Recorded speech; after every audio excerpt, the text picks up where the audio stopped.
Hey, how you doing? Oh, my name is Finn. My question is, will you pledge to restore protections for the Arctic National Wildlife Refuge and sort of or sorry, oppose efforts to advance that area for leasing for offshore oil and gas drilling, and just talk about why that's important? I would commit to protecting the Arctic Wildlife Refuge, and it's part of the fact that we need to start taking the tens of billions of dollars in subsidies for oil companies and start pushing them towards um, solar, wind, renewable source of energy as quickly as possible. And so despoiling new parts of, of our planet for oil drilling is, to me, the opposite of the direction we should go. Uh, now, the reality of climate change is staggering. I mean, the 4 last years have been the 4 warmest years in recorded history. July was the warmest month in recorded history. And I've already seen communities that are getting devastated by it. We already have climate refugees in the United States of America. We relocated a town in Louisiana that became uninhabitable because of rising water levels. I was in Portsmouth, New Hampshire. They had a multi-million-dollar shrimping business go to zero because of climate change. All the shrimp died. The coastal homes and buildings are flooding. So unfortunately, this is getting away from us in a very big way.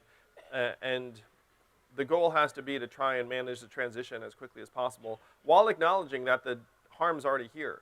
So I would invest billions of dollars in trying to make our communities more resilient. We know that when there is a natural disaster, who suffers the most?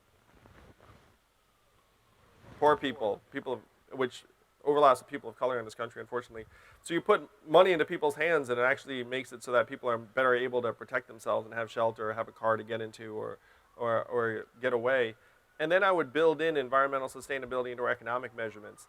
Because right now the problem is that when you say, hey, we need to fight climate change, you know, a lot of Americans here, higher costs, inconvenience, fewer jobs. And so they say, like, you know, like, this is not the direction I want to go. What you have to do is you have to try and avoid that tug of war by saying, look, economic progress and environmental progress are actually aligned.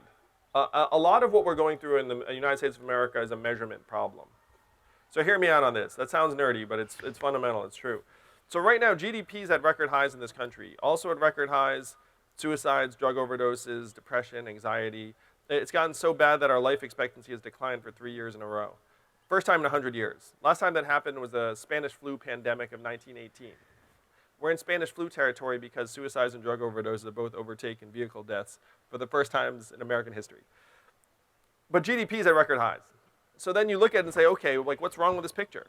What's wrong is that we have this phantom GDP measurement that corresponds to very little in our day-to-day lives.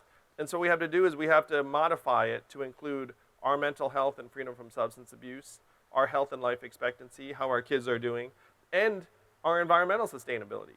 And then if you start building in the measurements, then all of a sudden when you invest in something like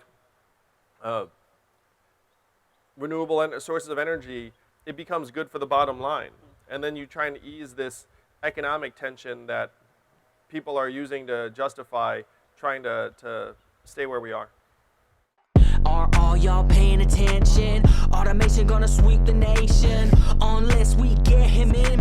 Andrew Yang, 2020 freedom dividend. Climate change is real again. Science rules. Teachers bringing home some bread.